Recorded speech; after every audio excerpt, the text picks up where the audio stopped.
Okay.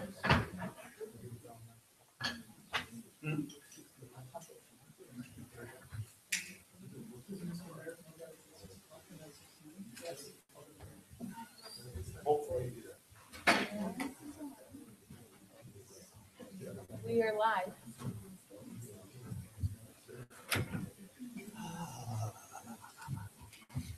So I have a quick question. Pertaining to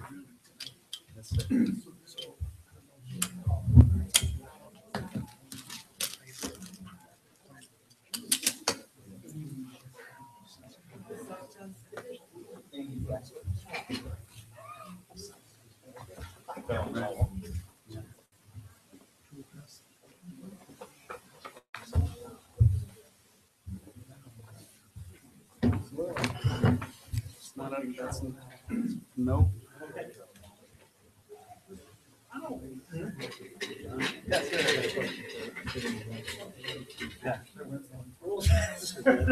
That's something I don't. Has he put any? If we, yeah, you would. I would. You know, you get some income from him. You know. No, you pay him.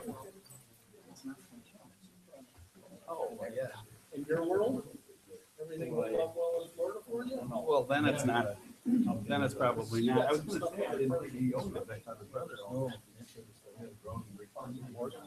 No, I said I didn't think Morgan owned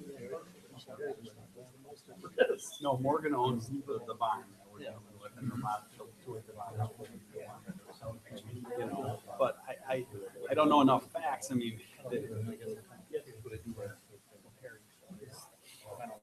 you wouldn't.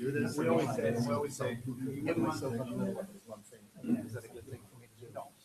You wouldn't want the headline to read, you know, Bob was the deciding vote on, you know, on, yeah, and I don't think this is. So it's just, why is that practical? Okay.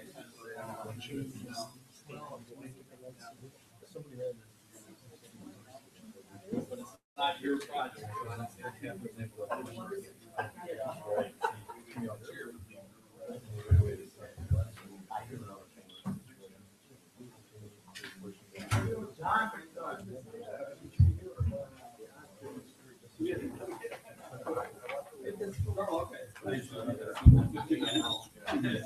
I've been peeking in your window. No, fine. Thank you.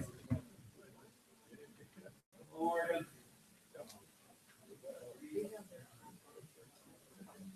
Busy over here.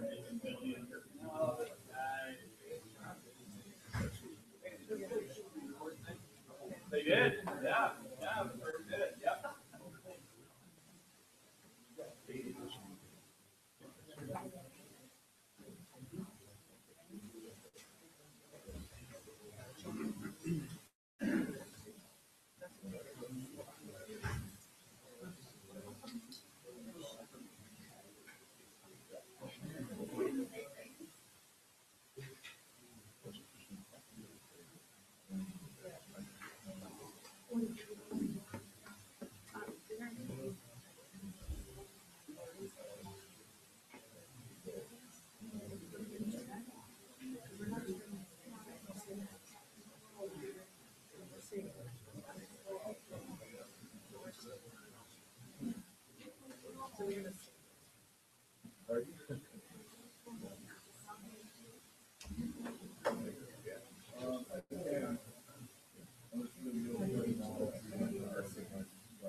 Actually, that'd be better.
Good evening, everybody. Welcome to the Town of Waukesha.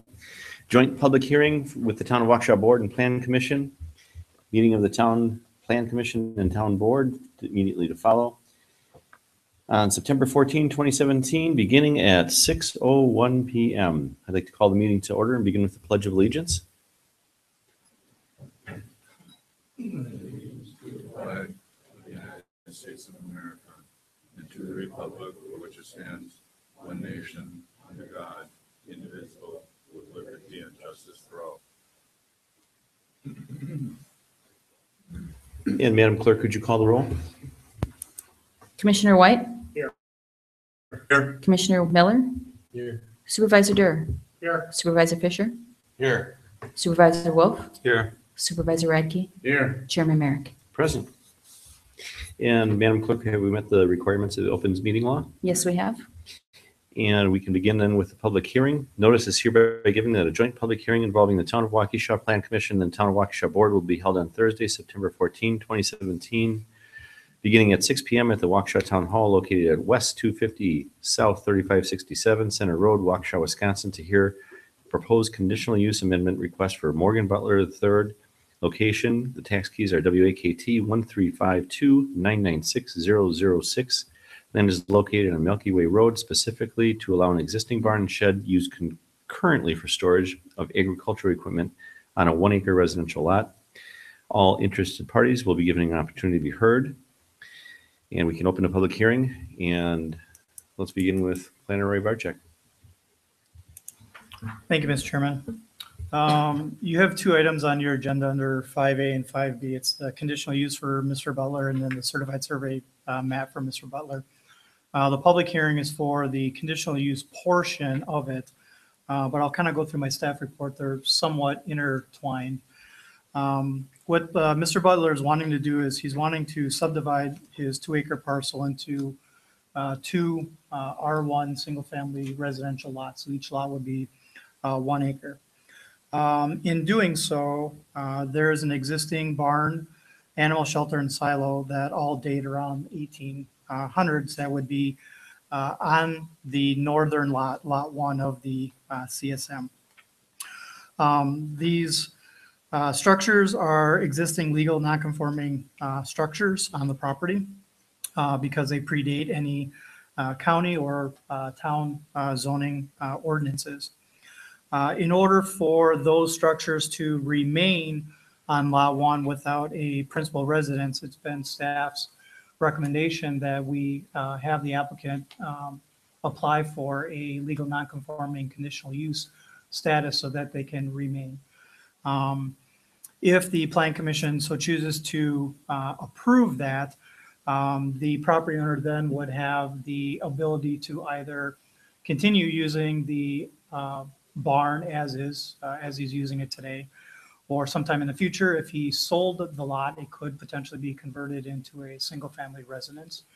Or basically the third option, again, is if he sold the lot, a new single-family residence could be constructed on the property, and then this barn could be used as a detached accessory structure that could coexist with the property. So with that, we did put together, the structure does meet, both lots that are being created are both 1 acre in size. They meet the 150 feet of road frontage, so they do meet the requirements for the R1 zoning district. The lots are the existing structures. They don't meet the front yard setback, the 50 feet. It's only 26.1 feet from the road, but they do meet side and rear yard requirements. So as far as part of the public hearing, again, this is just for the conditional use. I'll kind of stop there and Mr. Butler speak if he has any additional comments to add. Mr. Butler? In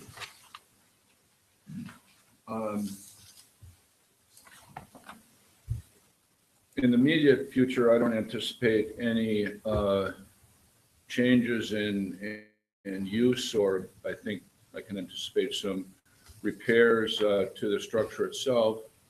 But it is a sound building. I'm speaking of the barn and the animal shelter for that matter, used primarily for storage of equipment. I can, although it doesn't really matter to the town perhaps, your real interesting issues are presented when, if this lot is created, if someone at some point in the future comes forward and wants to build a new residence, not, remodel the barn or something, you may be facing some interesting decisions at that point in time because of the requirements for an ancillary building, square footage relative to the size of the principal residence. Again, at that point in the future, I would urge you to consider that this is one of the last of the Wisconsin barns that you can find anywhere. And from comments I received, people driving up and down Milky Way Road, that's a landmark. That is the landmark of Milky Way Road, that barn. Anyway, I have an agreement with my brother he is going, if these lots are created, he is going to purchase lot 1, which includes the barn. And he owns the contiguous 20-some acres of farmland. And as I say, it's my understanding that other than some repairs, I would anticipate he would continue to use the building for storage and those kind of purposes. We don't have any animals there anymore. Thank you. Engineer Janelli, do you have some comments also? My comments are only about the CSM, so that could probably wait till the Plan Commission meeting. Sure enough. Questions from the board and or Plan Commission for the planner and/or Mr. Butler?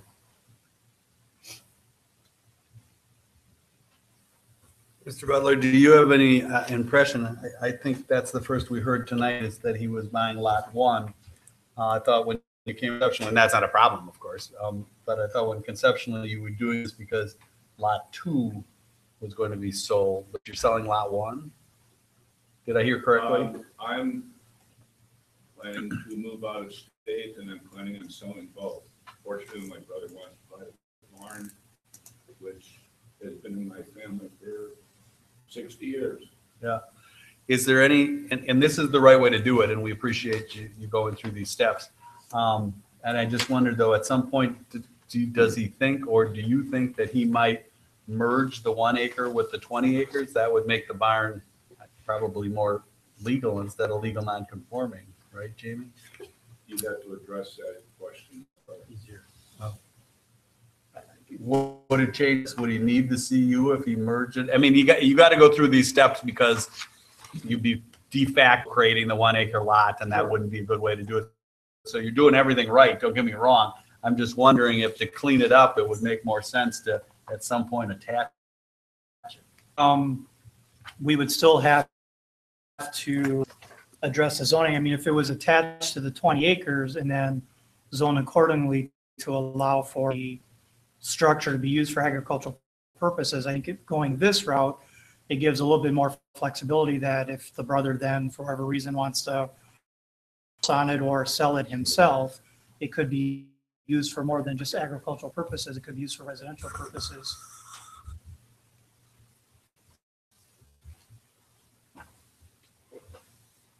Thank you. Thanks. At this point, we can open up to public comment. Yes, sir. An address for the clerk, please. My name's Harry Butler. I live at N679 Tamarack Road in Pellmeyer, Wisconsin. Previously, I lived at 230S3903 Milky Way, also W230S4431 Milky Way Road, and W230S3857 Milky Way Road.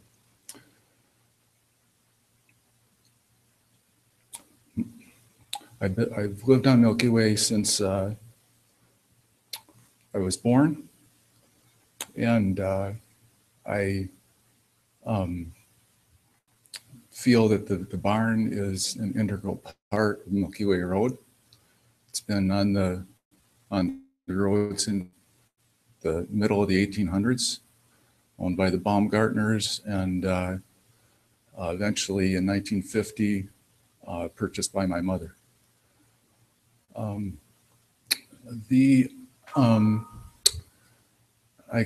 like to relate a little story. When I was 5 years old, I was misbehaving at the dinner table. My mother picked up the plate, took me in the car up to the barn, sat me on the ledge there and told me I could eat with the pigs. I resolved at that moment to never return home. My resolve waned after about 20 minutes, and I walked down the hill to the house. The barn, I was able to purchase the acreage to the west of the barn, and I want to reunite that barn, reunite that farm. I have a contingency on my offer that barn the town has to agree to allow that barn to stand. So I would ask you as board to accept this request for a conditional use with the knowledge that this farm is going to be reunited instead of developed. If the barn cannot stay on the property, that would basically remove my desire to maintain that property, and I would most likely just divest of it either to develop in the city or the town. It's not a threat. It's simply that without the barn, the property doesn't have the same value to me.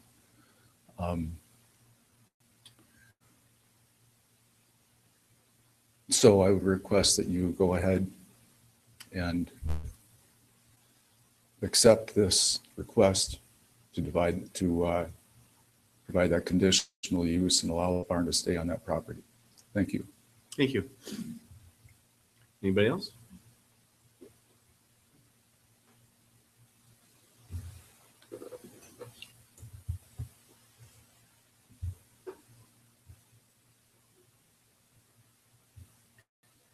Good evening.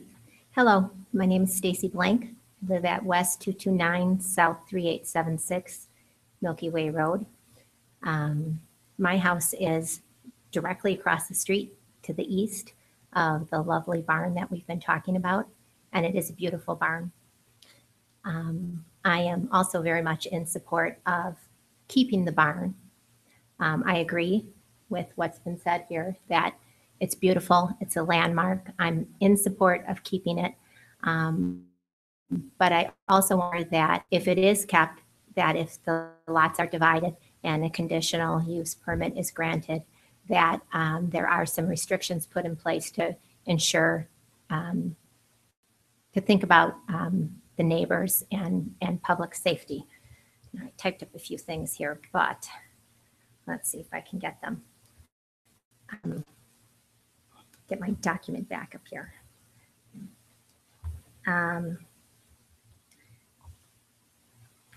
What I would like to see tied to the cup, again, if it's put in place, is that the barn is inspected once per year for conforming use going forward. Again, if the permit's granted.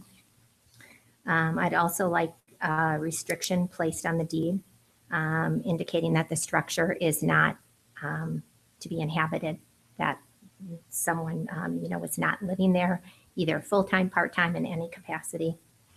I'd also like some sort of restriction placed so that there's not any chemicals or, hazardous materials stored there. Like we've talked about, it's very old, it's very old wood. So I don't think any type of chemicals should be stored there. Like we said, it's really close to the road, and also the overhead power lines are right there. It's really close to the power lines. It's close to my house. It's also close to the Panamans property, which is 3854. And I don't know, what that footage is. That's on a diagonal to the east, but their house is also very, very close to that. So I think there should be a restriction that no chemicals or, hazardous materials or anything like that be stored there on the property. And finally, the last restriction would be that because of the location of the driveway right at the top of what most of us know as Jump Hill on Milky Way, that no business be conducted out of the barn. Now, of course, we know Harry's intent. If Harry gets the barn, and I certainly hope that Harry gets that property and gets that barn to ensure if down the road somebody else had that barn, there was some other use.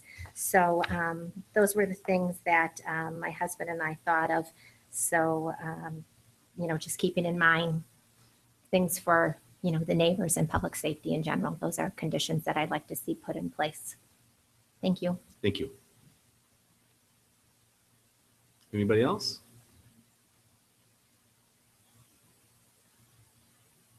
Planner Roy Barczyk, any further comments? Come on up.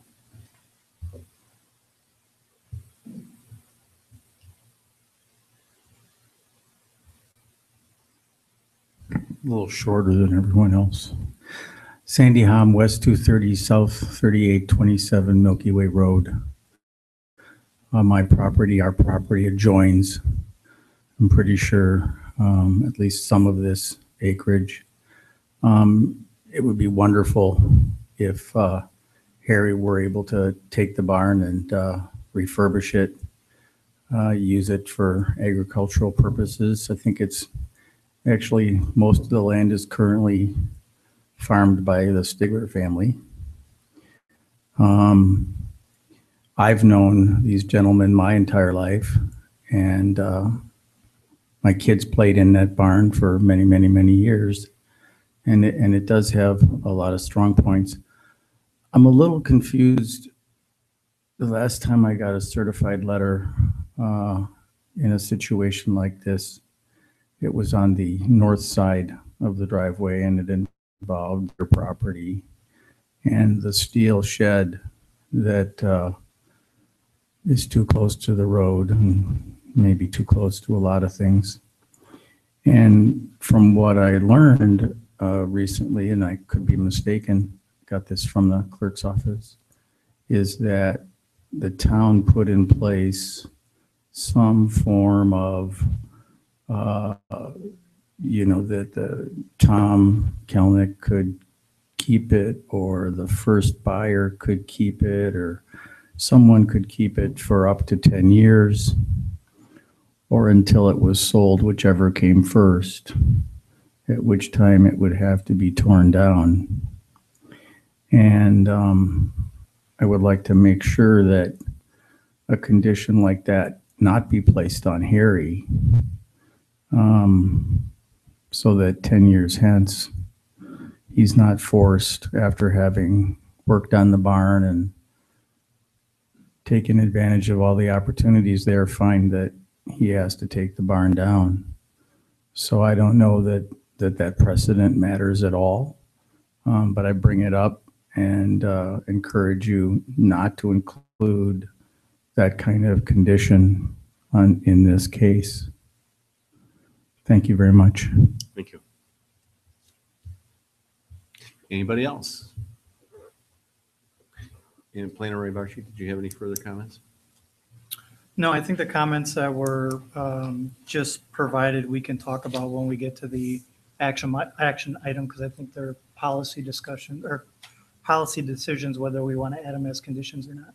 Fair enough. Thank you. Supervisor Fisher.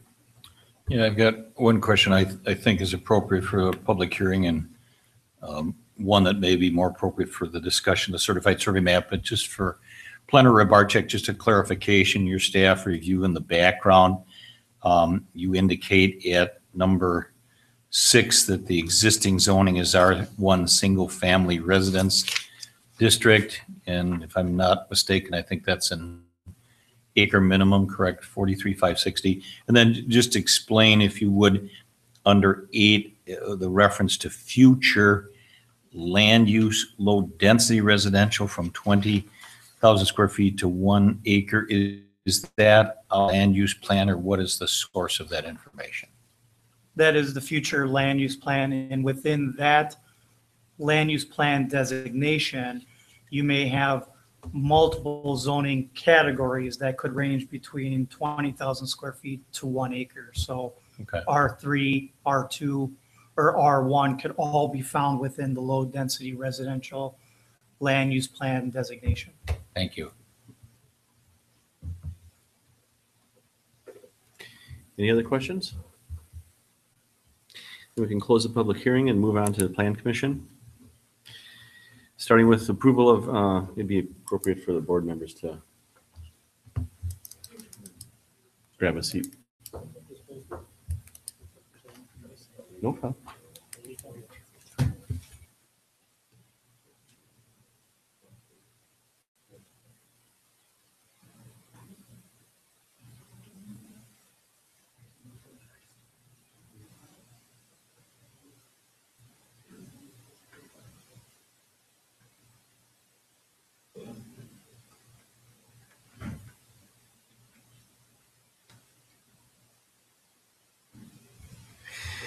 And on with the Plan Commission. Approval of the minutes from 8/10/2017. Is there a motion? That's Second. Ken Miller and Commissioner White. Any discussion? All in favor? Aye. Opposed? Motion carries. To discussion and possible action for conditional use. Petitioner is Morgan Butler. Location is Milky Way Road. Tax key is WAKT 13529960006. This is for a recommendation to the town board. Is there a motion?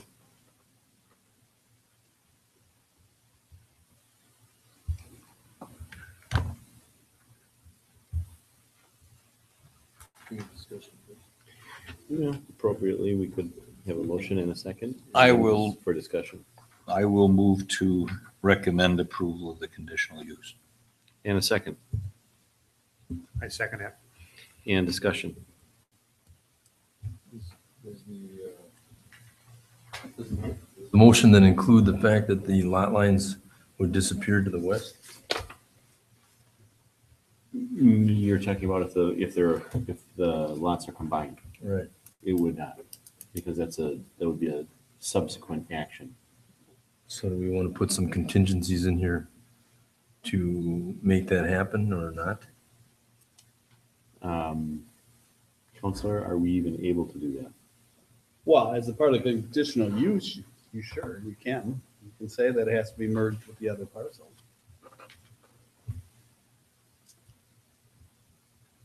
Because it seems that that's the intent at this moment, but I'm not sure going forward if it'll happen. Depends on how when they're offers to purchase and such.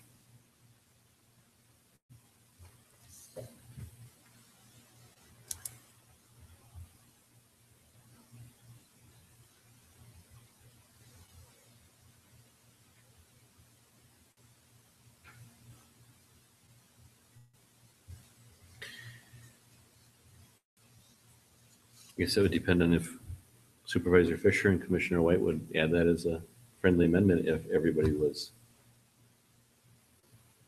I believe there's also a few other probably conditions we might want to talk about as well before we amend any of the. This could be a long amendment. Well, it could. Let's just set up a little structure then. Let's go around the table. I raised the issue just for informational purposes, not recommending one way or another. Mr. Rabarchik answered the question properly. Obviously, it's worth more as a 1 acre lot than it would be if it's merged with the 20 acres, but I wanted to know what their ultimate intent was. It also might be worth more as a 20 acre lot without a conditional use for the future of the barn. So there are two arguments, but the policy decision, as you've raised, Mr. Commissioner, is whether or not it's reasonable or you're wanting to put that condition on. So I just think we go down the line and see if there's anybody interested. If the majority want to put it on, then my job and the planner's job is to write the condition and give it to you. And ultimately, someone would make a motion to amend. But I think we should go through all the proposals before we make any amendment. Or we could formally make a motion to do it, and if it dies, then it's dead. There's two ways to go. Doesn't the conditional use remain though? Because even if it was one lot, you're going to have a split zoning, and where the buildings are located is in the R1 district. The R1 district requires you to have a principal structure with accessory buildings. So therefore, they still need the conditional use, whether it's 1 acre or 21 acres because of the split zoning. Are you saying they'd have to come back then for an additional conditional use for the 20 acres? No, No, I'm he's just saying they'd have to keep the conditional use, and that's a point well taken. Right. But at the same time, we wouldn't have we wouldn't have the issue of the 1 acre lot having a barn, historic barn, in the future, because it would be a 21 acre lot that had the historic barn. But it would be a split zoning, and he's correct, you could still keep the CU. So really, your policy decision, Mr. Commissioner, is whether or not you feel it appropriate that the barn be placed on the same lot.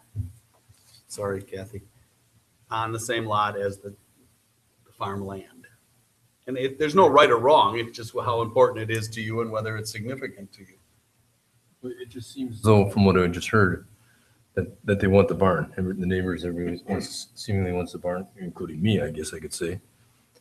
But it also seemed as though what I heard was that getting rid of this lot line secures the barn in its position with Harry as opposed to with Morgan. But there's a contractual agreement that they have an offer to purchase between them. So I don't know if we can actually get in the middle of this whole thing. Right. Council indicated that we could. Okay. Well, it's just whether you feel it's a reasonable condition or a desire.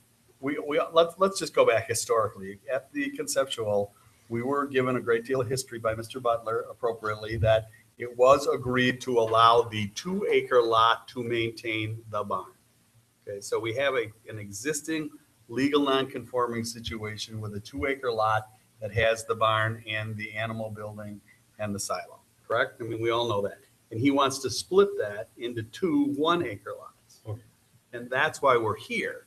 And because it's a legal non-conforming, he wants to reduce the size from 2 acres for the barn to 1 acre with the barn. he's applied for, rightly so, the conditional use.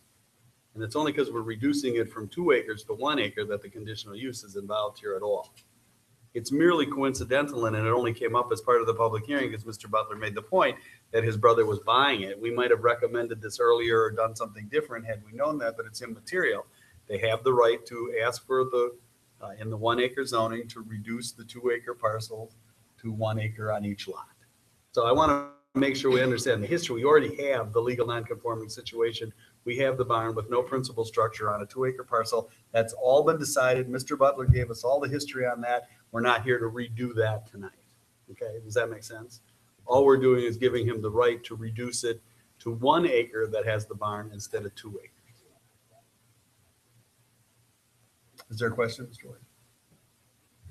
Yeah, I mean, say he would still have to apply for a non-performing lot, right? Even on a 1 acre, even though it's on 2 right now, correct? You'd have to apply for what? He still would have to apply for non-conforming on lot 1 versus without both lots. He still would have to apply for it. Only applying to the new lot that he's creating. It's not applying to the south lot. So just very quickly, how many think we should place that condition and how many think the condition's not needed? Supervisor White, Commissioner White? Well, I like to state one thing. I am all in favor of keeping the barn there, so Butler's got to know where I stand on that, and the board also. If we make it a 1 acre lot or add it to the 21 acres, I think that may be up to the Butlers to make that decision, but I guess I'll leave that up to Butlers, how they would want to take care of that matter. I'm in favor of either or, to be honest with you. So you're not of a mind to make it a condition? No. Okay. Supervisor Fisher? I see the two issues. I mean, I'm absolutely in favor of the preservation of the barn. I guess I would like to hear, once again, and maybe we heard this, but I guess I'd like to hear once again from Harry Butler, that type of thing, if he's proposing to buy it, if there's some compelling reason that he would not, I guess, be amenable to the joining it to make it a 21 acre parcel. I'd like to, I guess, hear that once more. Well, unfortunately, we can't because the hearing's closed, so that ship sailed. Can't take additional testimony once the hearing's closed. That's why I raised it. Nobody asked any questions, and I thought it was not significant. I didn't know,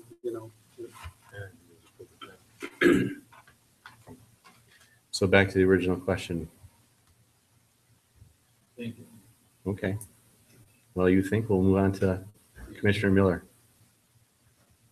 She's abstaining. Yeah, I would like to see it. Okay.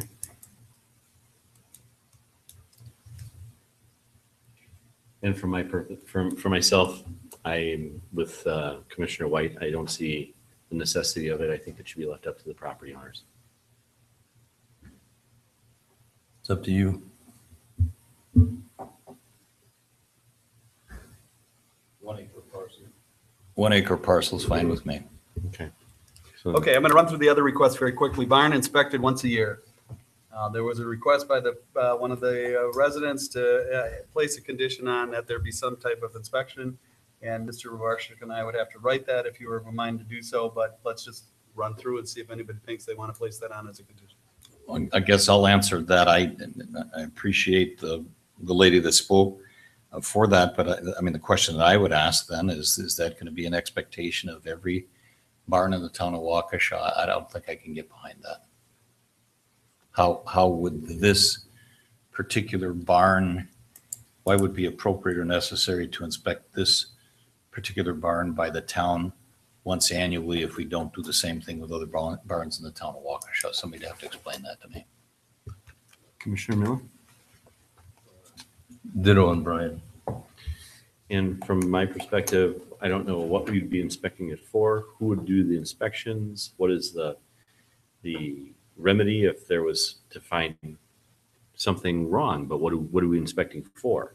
I don't know that we do or don't have the right to go in and inspect private property for deficiencies. And maybe Counselor, you could weigh in on that a little bit. I didn't want to inject, but I'm sure Mr. Barbarchuk has the same. I have no idea how we write this condition because I don't know who's going to expect it. I don't know what they're, if it's just to make sure it's structurally sound, but we would never get into the aesthetics of what somebody says is a pretty barn or not a pretty barn.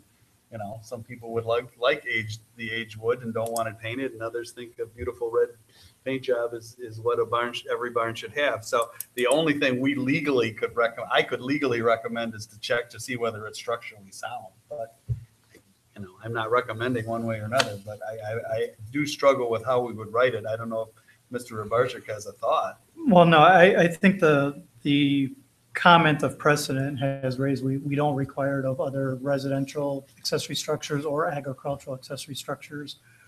We would then have to get into who's paying for the inspection. Is it, you know, the town building inspector, or is it a third party inspector as well? So I'm more of the standpoint of, I think it's setting a precedent moving forward that we'd have to weigh into.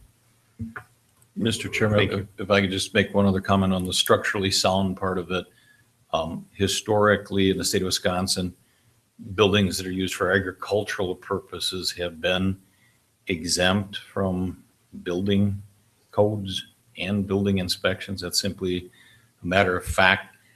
The term structurally sound is a relative term in as much as there aren't even codes that apply to it.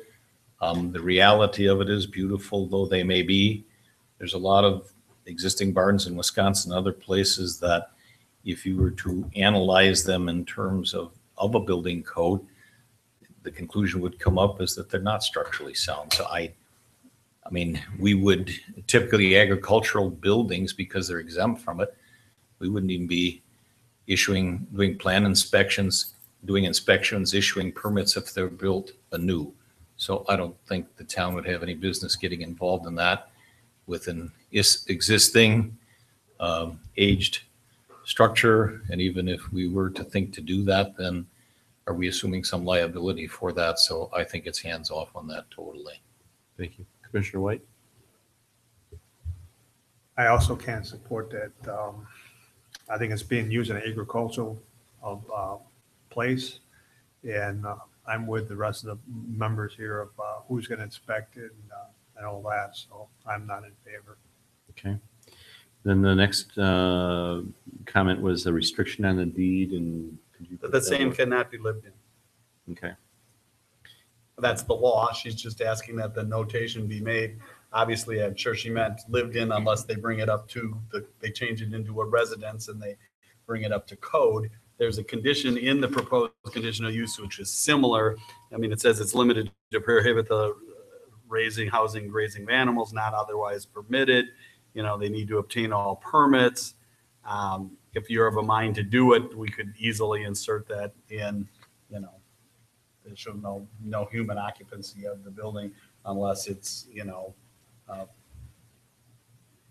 made to conform to the residential building code. But it already would be illegal. It already would be illegal, Okay. right? From my perspective. That is correct. I just wanted to leave the door open because until the information that we received today during the public hearing, we did receive a call from someone that was inquiring whether it could be converted into a residence. So, But if we've already got statutes and ordinances against inhabiting as a residence, I don't see any reason to duplicate that. Commissioner White?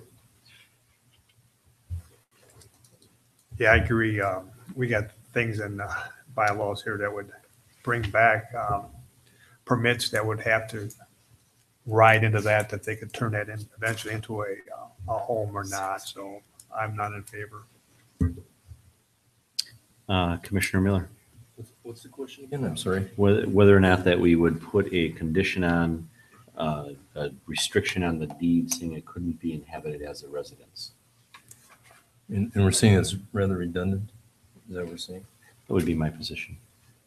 Yeah, I don't think it's necessary. Can you do a legal non-conforming remodel with this barn?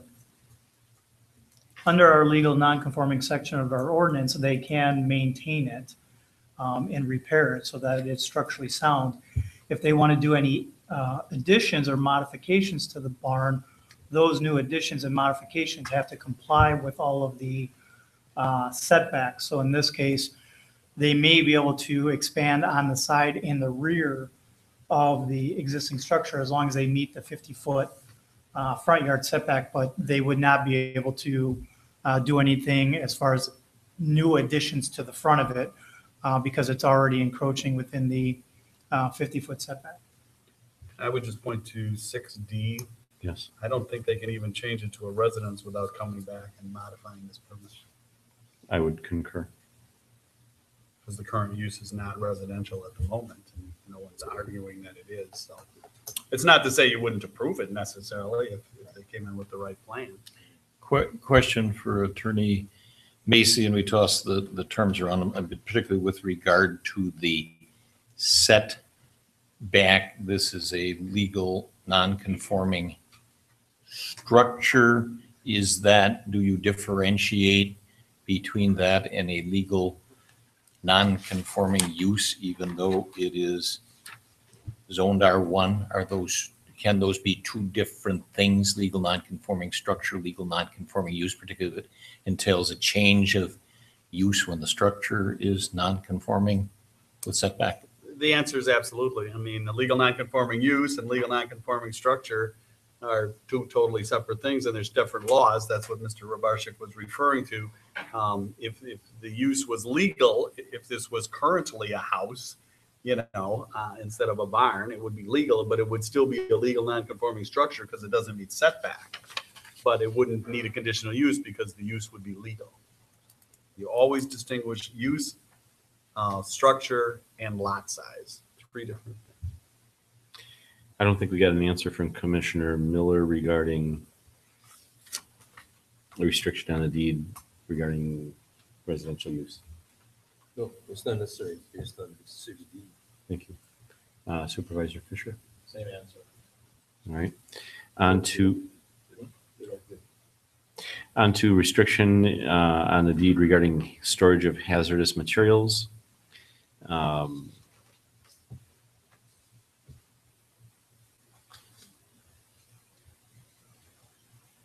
We'll start on the left. Commissioner Supervisor Fisher. My answer to that, I guess, is the same as it is with regard to the structure. I would be opposed to putting that kind of condition on. I guess I would even ask Counselor, I mean, if we see something, a structure that is in total disrepair, or the town has reason or evidence to believe that there's some illegal activity, hazardous materials or something going on, don't we have some recourse to address those at some point in time, even if we don't have some provisions in a deed restriction or whatever? I mean, don't we have some recourse should those circumstances arise? Again, I don't profess to be an expert. If someone else knows, we have firefighters here who could tell me whether, I know there's certain classifications of materials that when stored, you have to have those forms on file and filed, I think, with the fire department, so they know the materials are in there, but that's a certain, and my concern with this condition is, I don't know, I mean, I believe I know what the intent of the resident who made the request, but I'm afraid that, I hate to say this, but some fertilizers might be considered under certain situations. They blew up a building in Texas with fertilizer. Oklahoma, I'm sorry. I was close. But I think they used fertilizer to do that. And so somebody might, I don't think your intent is, and I don't think her intent was to keep them from storing legal fertilizer for the farm in that building. She just doesn't want to, but they're going to have gasoline in there. I mean, most barns, use. I mean, maybe just hitchhiking on that. We routinely get the reports from the fire department. They do semi-annual checks of business occupancies in the town of Waukesha. They're not going house to house, going through everybody's single-family residence. And I don't mean to speak for them, but I don't think they'd go and do semi-annual inspections of barns or agricultural buildings. I think I'm correct on that. So I think that would be precedent setting. Businesses, yes. Agricultural and residential uses, no. Commissioner Miller? Or did we pass you already? I didn't get to you. No. yet, did I? You did not, you were rude. We can't address the people anymore. You cannot. All right. And so the recourse for, if they think there's something that's there is, what do they do? Call for inspection? Well, something like what? I mean, there's Well, I gonna be don't know. diesel She fuel, suspects that there's- gasoline, fertilizer. I mean, what? I just don't want to disregard what she's trying to. Well, if somebody was growing marijuana, you call the sheriff's department. I mean, you know, there's avenues for, you know, if they were storing North Korean nuclear waste, I would suppose you would call the South Korea. Mr. Chairman. Engineer Janelli and I are looking through our ordinances. I feel that the town is pretty well covered under our nuisance ordinance as well. Could you read it for us, please? Sure. Did you just click off of it? So under the nuisance ordinance, there's a lot of the state statutes referring to any number of things. But there was flammable materials. Flammable materials was one of the ones that was under Title 11.5.5, parent N, flammable liquids. Repeated or continuous violations of the ordinance of the town or laws of the state relating to the storage of flammable liquids. And then go up. There was something. Fireworks is in there. Yeah. So it appears as though she has recourse. So I would think it's unnecessary. Commissioner White? Here we have I also agree pollution, it's unnecessary. pollution, not water pollution. And again, Supervisor Fisher made the comment that it would be precedent setting. Again, we don't inspect anybody else's barn. I don't think it would be appropriate to single out a single barn based on a CSM request. I think the last one was that no other businesses are located within that barn, and I think that we are covered there within our ordinances also. No, that one I do agree. We should probably add a deed restriction or standard language for accessory structures that it can't be used for commercial and industrial purposes. I just assumed that was one of your standard 6 conditions. I overlooked it. We Okay. focused on the raising and housing and grazing of animals, but I did forget the commercial and industrial use. So thank you very much in the audience. So I do think that we should have our standard deed restriction for that. Commissioner White? I agree. Let's put that in. Thank you. Commissioner Miller? Yes. Thank you. Supervisor? Fisher? I'm fine with that, and if you want to add that as a friendly amendment to the motion, that would be okay with me. So I think we're in agreement that one of the standard conditions from Planner Ray Barczyk is typically that anything over 600 square feet cannot be used as in a business application. And we're in agreement that that would be added as an amendment if Supervisor White would concur. I concur. Okay. Any other further discussion? You have a rereading of the motion for some portion simplified. So the only additional condition other than what's listed in the planner's review would be, and Jamie, what is your standard language for that, please? The petitioner shall record a deed restriction in a form approved by the town attorney stating that the accessory structure should not be used for commercial and industrial purposes. Thank you. The motion is the Town of Waukesha Plan Commission recommends to the Town of Waukesha Board conditional approval for the conditional request for Morgan Butler located at Lot 1 CSM 11086 Milky Way Road, Waukesha, subject to the following conditions, and they're all spelled out in the document, plus the additional standard condition regarding use of the property for commercial and industrial uses. Thank you. We've got a first and a second. All in favor? Aye. Aye. Opposed? And recused? Motion carries. On to B, certified survey map for Morgan Butler. Location is Milky Way Road. Tax key is WAKT 1322996-006. This is also for a recommendation to the town board. Planner Ray Barczyk. Yeah, just to recap, so it's currently a 2-acre parcel. The petitioner is looking to subdivide it into two 1-acre parcels. One is 1.0003, the other one is 1 acre. Both lots conform to the R1 zoning district of requiring a street frontage of 150 feet and a minimum lot area of 1 acre. The setbacks are going to be 50 feet from Milky Way Road and then 20 feet for side and rear yard setbacks. Lot 2 would be a vacant parcel for future sale. This CSM does show the building envelope there. Lot 1, as we just talked about and approved as a conditional use, retains the existing barn, silo, and shed. Those structures are conforming except for the existing barn encroaching on the front yard setback. I will turn it over to Engineer Janelli. He reviewed the CSM. Thanks, Jamie. My letter dated August 28th has several comments, 8 to be exact. Of the 8, 7 of them are quite minor and mostly administrative items such as labeling and different call-out things that we found in our technical review. I'd like to point your attention to comment number 7 of that review. During our review of the draft CSM, we prepared a review letter that was dated March 1 of 17. And in that review, we requested that as part of the formal submittal of the CSM, the applicant provide a site distance calculation on Milky Way Road to determine appropriate locations for a future driveway. And as such, areas of lot 1 and 2 that do not meet adequate site distance be shown on the CSM with an access restriction to Milky Way Road, just as a safety precaution for driveway entrances. Thank you. Any questions or comments for the planner? Yeah, I get a little bit more on that. We don't have a copy of your letter, but maybe go through that. But you're saying the CSM, maybe just direct that to us, does include provisions for access restriction?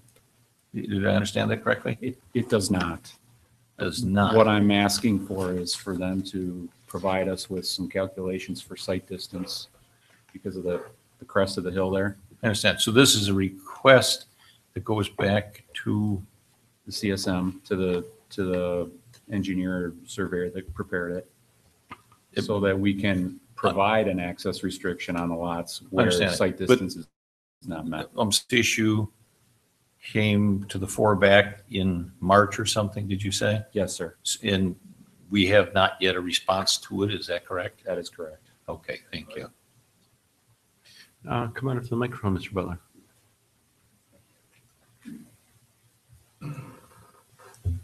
I don't know what happened to it, but and there were a limited number of, I didn't have like 11 copies, and it's a huge sheet. It's about 3 foot square, but our surveyor did do the site survey, and ultimately, I'm not an engineer, but my reading of it was there was not a point that would be prohibited, but we have provided the physical access. Lot 1 is there's a easement that's indicated on the CSM, which was acquired specifically for the idea that the for lot 1 would hit Milky Way Road, where you could see both downhill and on the flat. It's the, in my opinion, only lot that is truly safe, although the engineering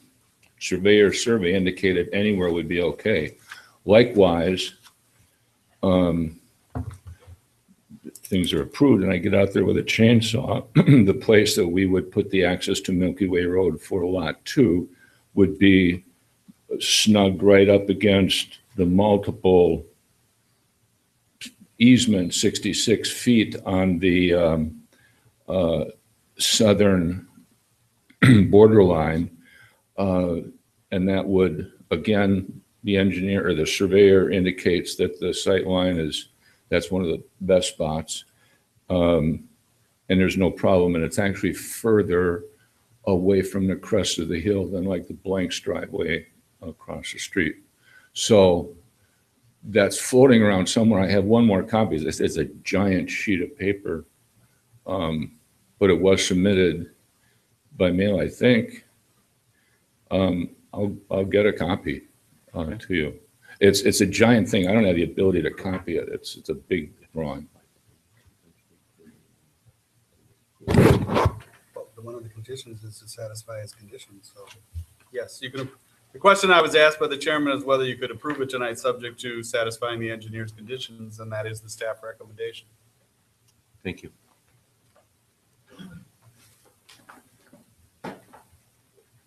Any other questions, comments for the planner, engineer, or Mr. Butler? I guess I'll just make a comment. I'm not comfortable proceeding with that open issue tonight. I mean, that's basically been an open issue for a number of months here. I think it's an important issue, and I appreciate Mr. Butler's verbal descriptions of that, but I think we need to see that in a drawing and that type of thing. I mean, I don't know who prepared that, but people move all kinds of stuff around electronically and that type of thing. I'm not comfortable proceeding with that tonight until that issue is resolved. So I can support it. Counselor, are we under any time duress to act on this evening? Or Jamie, maybe you know? What was the date of the application? October 14th is when the town board would have to act on it, and Engineer Janelli is in hand of the access study. It's right here. No, and I appreciate that, but again, that's not where we should be transacting that business tonight in front of this public meeting, in my opinion. When is our October meeting? 12. Okay, thank you. So we would need a plan commission recommendation, because we don't have another plan commission meeting, but you could defer.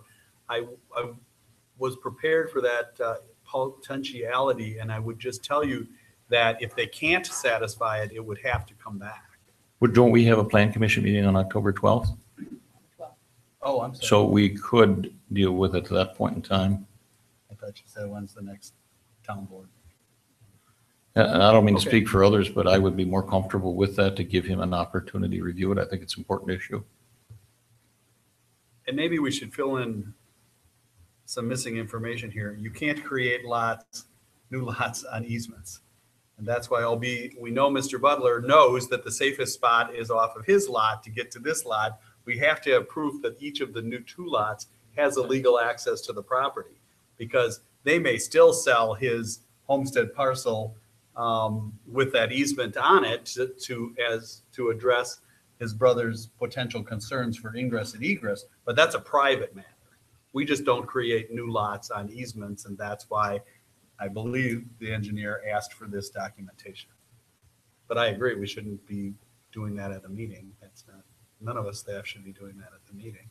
So the question is whether you're going to table it until next month and see if that condition is satisfied, or whether you're going to approve it subject to that condition being satisfied.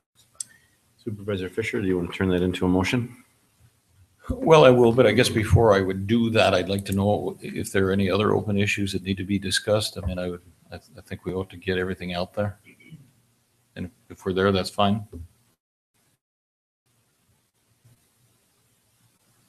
Seeing none, any other issues? Okay, then I would move to, and is the appropriate terminology is to table or postpone action, whatever that might be. To the next regular. But on this meeting till the next regularly scheduled meeting of the Plan Commission and Town Board on October 12th. Is there a second? I'll second that. All in favor? Aye. Opposed? Opposed. Motion carries. It is tabled to the next regular meeting of the Plan Commission on The vote October. was 3-1 to table? Yes, Did you vote? You voted. I just wanted, for the record, I don't know. yes. I just want to make sure it wasn't 2-2, because I think Mr. White voted late on the aye, and I didn't want to make sure he wasn't a no voter, then we would have had 2-2. On to C, accessory buildings. Petitioner is Cameron Jakowick. Location is South 35 West 27985 Pheasant Run. Tax key number is WAKT 1367047. This is for a recommendation to the town board. Planner Rybarczyk, take it away. Can I have 1 minute?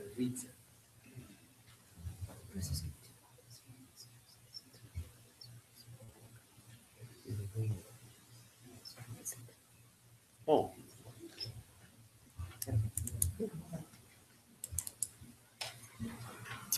Sorry.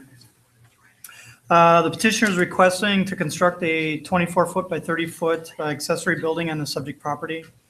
The height is 16 feet as measured from the grade to the peak. The exterior appearance of the accessory building will be compatible with the principal residence with regard to colors, roof pitch, siding materials, roof materials will match the principal residence. The accessory building will be used for the storage of personal items on the subject property. Per our code of ordinances, anytime the accessory building is over 600 square feet or exceeds the maximum height requirement, it requires approval by the Town of Waukesha Plan Commission and Board. With regard to our accessory building ordinance, the building is located to the side and behind the main facade of the principal residence, so it meets our location requirements. With regard to the total aggregate square footage, the resident is not allowed to exceed 1,200 square feet for lots that are between 1 and 2.99 acres. They do have an existing 60 square foot chicken coop on the property that they're going to retain. So with the chicken coop and the proposed accessory building, they're only at 780 square feet. So they're still within the tolerance of the 1,200 square feet. With regard to the number of accessory structures, they're allowed to have a maximum of 3. They will have 2, the proposed accessory building and the chicken coop. With regard to setbacks for the R1 zoning district, it's required to have 50-foot front yard setback and 20-foot side yard setback. In this case, they have 2 front yard setbacks. They have from Town Line Road as well as Pheasant, I think it's Pheasant Hills. Pheasant Run Road. So they do meet the 50-foot setback there. With regard to the height in the R1 zoning district, it's required to have 15 feet. The proposed accessory structure is 16 feet.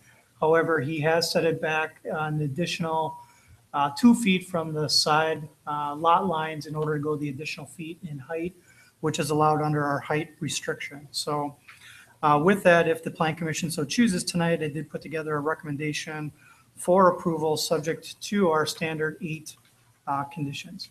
With that, I'll turn it back over to the Plan Commission for any questions. Thank you. And is the petitioner here this evening? Yes. Good evening. Any questions for the petitioner and/or Planner Ray Barczyk?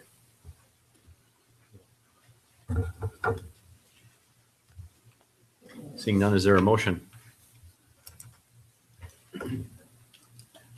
I move to approve the conditions set forth by Planner Ibercheck. In a second. I second that. Any discussion?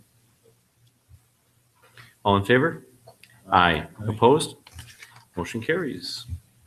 On to accessory buildings. Petitioner is Megan Peterson. Location is W279 South 4813 Salesville Road. Tax key is WAKT 1414998. This is for a recommendation to the town board. Planner Ray Barczyk once again.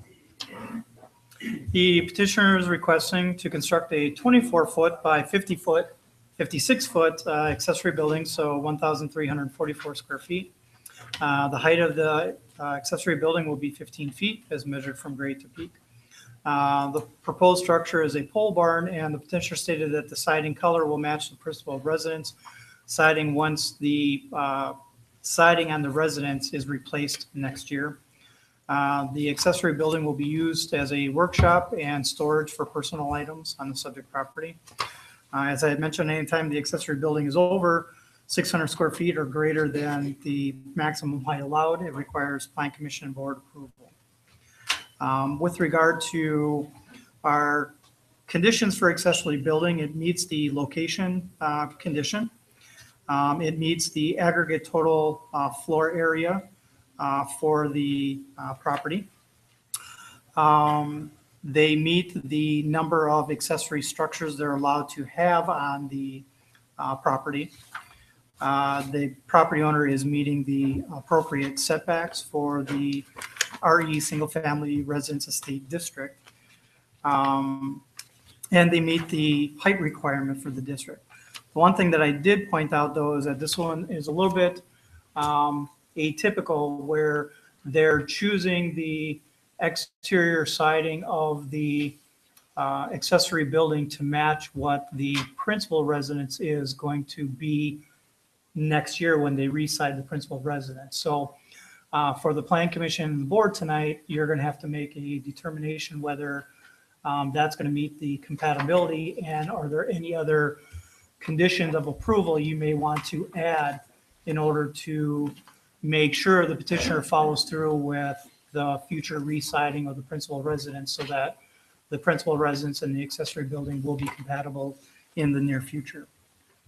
So with the exception of that condition, if the plan commission so chooses tonight, I did put together a recommendation to the town board for approval, subject to 10 conditions, and we may add an additional condition with regard to compatibility. So with that, Mr. Chairman, I'll turn it back over to the plan commission. Thank you. Is the petitioner here this evening? Good evening. Counselor, I don't know how much of that you caught, but No, I'm aware of this, the outstanding issue. yes. Yeah, and it's a reasonable condition. If you were of a mind to have a simple agreement and cash deposit in order to assure that the siding of the principal structure was done in conformity with the representation. And would it be a cash deposit? Could it be a bond? Could it be Well, we don't recommend bonds, because if the bonding company doesn't pay, I have to sue them and you have to pay me. And most communities don't like to have to pay me. And that sort of defeats the whole purpose of the bond. I would think that it would be a simple, if you were of a mind to do it, and I'm not recommending or not recommending, we're just bringing it to your attention. It would be a simple amendment, an additional condition that would say, subject to entering into a letter agreement with the town in a form satisfactory, and we usually say the clerk to save money, and then she calls on the planner or I if she has questions, and a cash deposit in an amount satisfactory to the clerk. And again, they would come in with proof as to what it was going to cost to side the house and things like that. And then she'd make the decision, again, calling upon yourself or the planner or whatever. But that's the easiest way to satisfy the condition.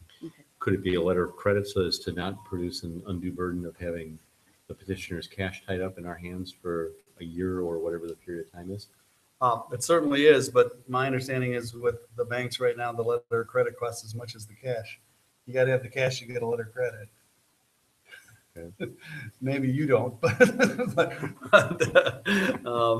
many banks, unless you're customarily dealing with them, they're not going to give you a letter of credit unless you have some kind of, the money anyway. And we put it in an account, we give it back to them with the interest. And, usually we have cash deposit agreements that Kathy can get from McGuanago or elsewhere if she hasn't obtained one. That we have a form agreement that makes it pretty simple.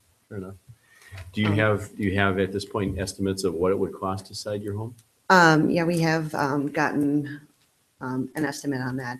I also wanted to say too, the color that we are choosing for this pole barn would be a gray and a white. And currently right now our house is white. So it is kind of tying that together. Our ultimate plan is to reside the house gray, the same gray with the white trim. But right now I do have the white that does would tie in the buildings together. Okay. I've got a question, I guess, Mr. Chairman, maybe the petitioner could answer, but we're talking about matching, again, looked at it, and you described it as a pole barn, looking at the drawings. The structure you want to build has got metal sheet panels on it. You're not proposing to put that on your house? No. So we're not matching It would be matching materials? We're color. looking to match color and not Right. materials? And the house is the way that our yard is set up. So the building is going to be about 250 feet behind the house. Our yard is completely trees. The only place that you can see the house and the building at the same point is standing in the middle of my backyard. You can't see it from the road or from any other houses in the area. So the only spot to see both at the same time is in my backyard. And I appreciate that, but my Sure. point for Yep. raising that is so there's not confusion. We're not proposing to match No, we building are- materials. It's just You're talking color only. colors. Color only, yes. Thank you. The dilemma for the plan commission and the board later on is going to be that we have required other structures, other accessory structures to be of like material, and also like color, but like material also. One of my concerns is we have had horses in the past. I do plan to have those.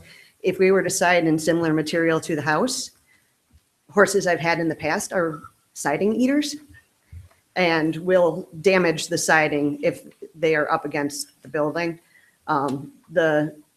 The pole building is there, or that type of siding is something that they can't really grab onto and destroy. I've had horses pull boards off the barns before and then chase each other with them. So that is one of my concerns if we were to be required to use similar siding as on the house.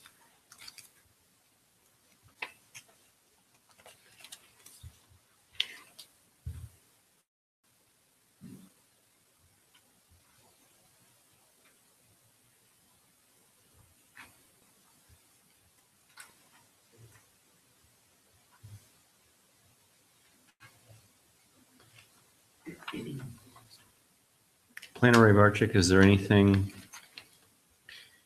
I see zoning is currently residential. Is there anything in our zoning that would allow for a deviation from our policy regarding, estate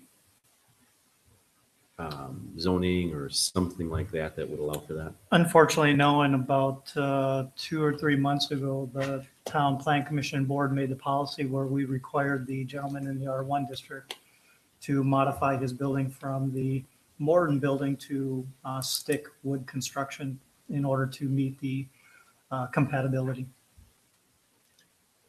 I think that was last week. Sorry? I think that was last meeting. That's Yeah, once, one. It's been several times recently.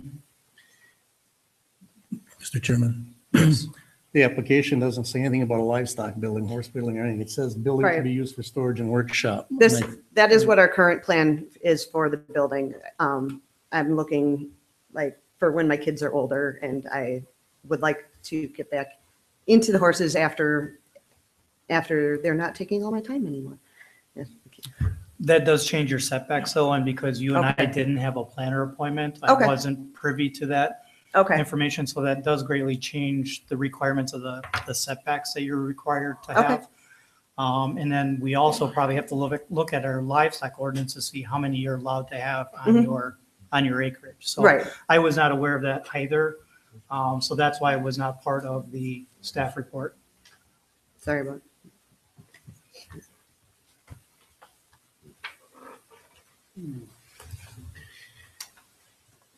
I think going forward to avoid this situation, I think we need to be requiring planner appointments consistently. And that can be a town policy.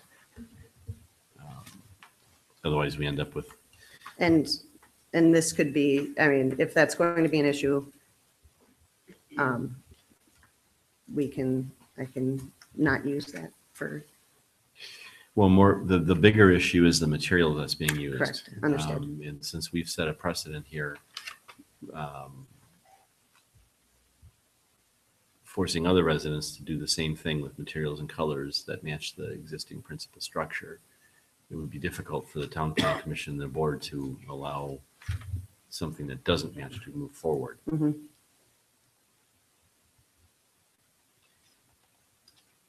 What do you intend to put in the house? Excuse me? You put wood in the house? We are looking at the LP Smart side, like a composite wood Yeah. siding.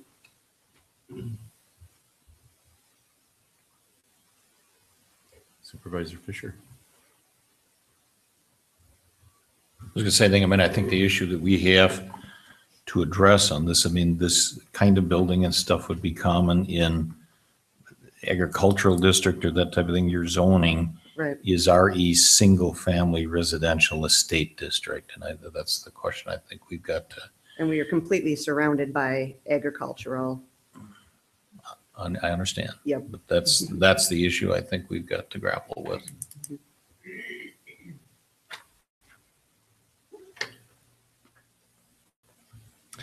Is there a motion?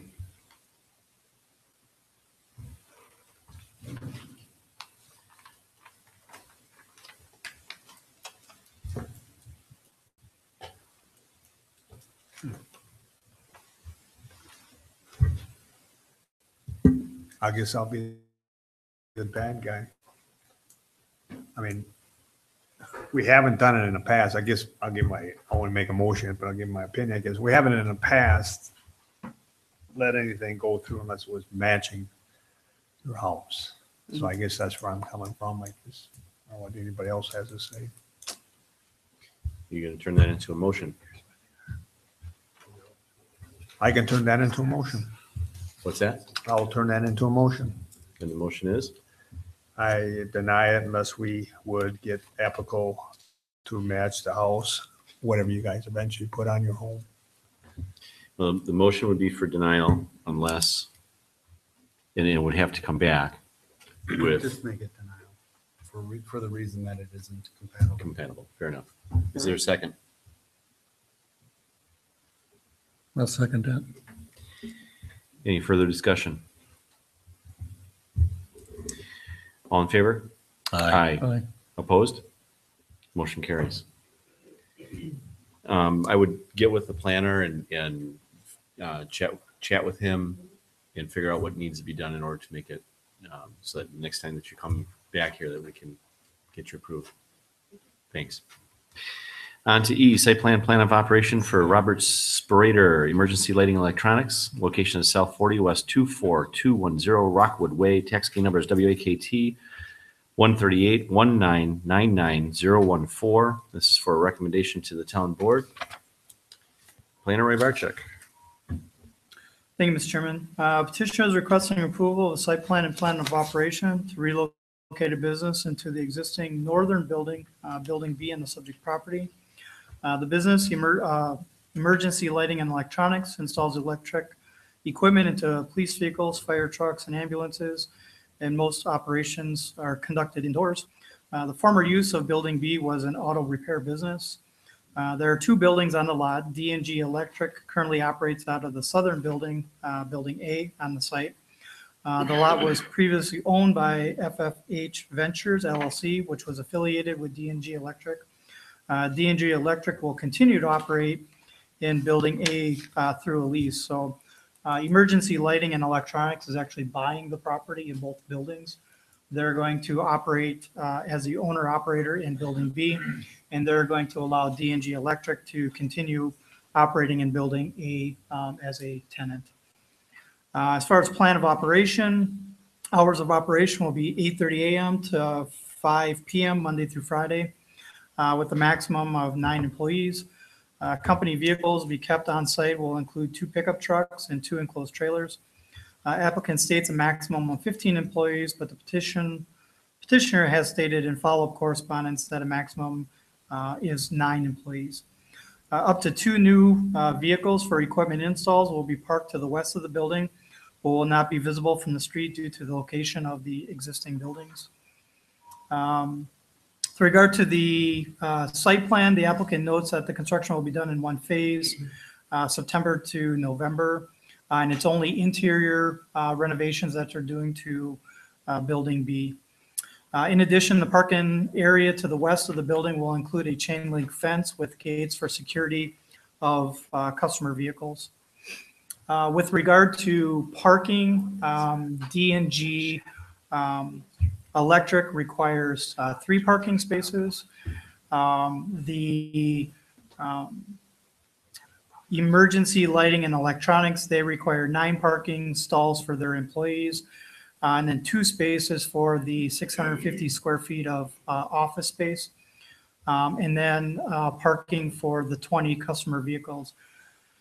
Based on the site plan that they provided us and counting the parking stalls that are exterior to the building, and then the parking stalls that are going to be interior to Building B, they have plenty of parking per their plan of operation. With regard to landscaping, our landscaping requirements for developed lots kicks in when the remodel improvements is more than 25% of the assessed value of the structure. They have provided us with their construction costs for the interior and they don't meet that 25%. So therefore, per our ordinance, they're not required to do any additional landscaping as part of the site plan of operation. With regard to the architecture, they're not doing any changes to the exterior of the building except for removing some rotten and mildewed awnings on the building. They had submitted in their application that there's going to be no plans for modifying any of the exterior lighting. If they would, it would need to comply with our lighting standards for foot candles at the property line and downcasting. The application didn't provide any proposed signage. If they do want to install signage, they would need to submit a sign application for the board for approval prior to the installation of zoning. And the property is zoned I-1 Limited Industrial District, so their proposed use fits within the zoning district. So if the Plan Commission so chooses tonight, I did put together a recommendation to the board for approval subject to the 10 conditions. So with that, I'll turn it over to the Plan Commission for any questions. Thank you. And is Mr. Sprader here tonight? Did I get it right? Thank you. Questions for the petitioner and or planner Ray Barczyk? Yeah, I have a question. Maybe if you'd step up to the microphone, want to be helpful to you, but I have a concern. You're asking in your plan of operation for 8:30 to 5 Monday through Friday, if I understand it correctly. Yep. And you need to fully understand that if we're going to act on this, we can grant your wish, but then that means you better not be in there at 8 o'clock on Wednesday morning. You better not come in on Saturday mornings or whatever. So I guess I think we ought to ask you to just rethink that, because you're going to be. That was when we were stating as normal business hours, yeah. Well, you're going to be constrained to that. Okay, so my suggestion to you is, if you're thinking some instances in which you may be starting before 8:30 or running a bit past 5 o'clock or maybe Saturday mornings, this is your opportunity to ask for it, because otherwise it's problematic down the road. Sure. I'm not trying to tell you to do that if you don't want to, but I just. No, absolutely. I Obviously. think you ought to rethink that, because otherwise you're going to be locked into that. Sure. Some days we go late, depending if a fire truck's broken, we got to get it up and running. Could be there till 7. I usually get into the office early, do my paperwork. So get in there at 6 in the morning sometimes and do my paperwork. Saturday, if I'm there, usually we're just cleaning up the shop if we go in. So it would just be me putzing around type stuff. So we don't actually conduct business on the weekends. But Possibly a recommendation, and again, it would be at the decision of the Plan Commission and board, but because of the nature of his business, he does service the community, both local law enforcement, state, federal law enforcement. If there's ever an emergency that he's called upon, possibly Monday through Sunday, 24 hours a day. It is in our industrial park. We have done those hours of operation for some of the other businesses in the industrial park. I guess my thought, and if you get an emergency thing or something like that, nobody's going to obsess about that. But if you're saying you're routinely in there, I'm making a suggestion. I think you'd be wise to see whether there's a willingness here to give you 6 to 8 Monday through Friday and 8 to noon on Saturday or something like that, or whatever, because otherwise it ends up potentially being a problem. Okay. I guess you choose. Isn't this the time to resolve this, Counselor? yes. Well, then I would guess I would ask for, 6 to 8 Monday through Friday. And, I would say 7 to 3 o'clock on a Saturday. Sundays were always closed. So Planner Ray Barczyk, you'll amend your conditions in the application to reflect that? Thank you. Any other questions? Is there a motion? I move to approve based on the recommendations of the planner. In a second. Second. Any further discussion? With the new hours. All in favor? Aye. Aye. Aye. Opposed? Motion carries. Thank you. And lastly, a motion for an adjournment. I so move to adjourn. And a second. Second. Commissioner Miller, all in favor? Aye. We are adjourned. Let's take a 5-minute break.